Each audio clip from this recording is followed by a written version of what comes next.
السلام علیکم قدرمنو درنو دوستانو، په دې ویډیو کې تاسو ته دا معلومات درکوم چې که تاسو غواړئ دویم واده وکړئ نو په کومه طریقه باندې کولی شئ. ورسره دا معلومات هم درکوم چې په سعودي عربستان کې داسې خلک، داسې یو قبیله چې هغوی خپل خاوند ته دویم واده کوي. د چا خاوند چې دویم واده ونه کړي نو هغوی ته بیا خپل قبیله کې پیغور ورکول کیږي. ویل کیږي چې دغه قبیله په سعودي عربستان کې شتون لري، یعنی سعودي عربستان کې ده او دوی د خپل خاوند لپاره دویم واده ضروري کول غواړي، او که دویم واده ونه کړي نو دا د هغوی دپاره یو عیب ګڼل کیږي. او چې کله دوی خپل خاوند دپاره دویم واده کوي نو دغه د دوی دپاره یو بختور غوندې پال ثابتېدلی شي. اوس راځو خپلې خبرې ته. قدرمنو، زموږ ستاسو په ټولنه کې ډېر ځوانان داسې دي چې هغوی غواړي چې دویم واده وکړي. نو د دویم واده دپاره ځینې ضروري شرطونه چې هغه ډېر زیات ضروري دي او په کار ده چې هغې ته نظر وکړی شي. په هغې کې لومړی کار دا دی چې ستا مالي استطاعت وي، یعنې ته دومره وس لرلی شي چې ته دوو ښځو ته جدا جدا کورونه جوړ کړي،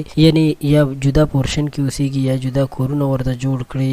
نو د دغه نه پس چې بیا ستا دومره استطاعت هم وي چې ته دواړو ته یو شانتې حقوق ورکړي، نو د هغې نه پس بیا ته کولی شي چې دویم واده وکړي.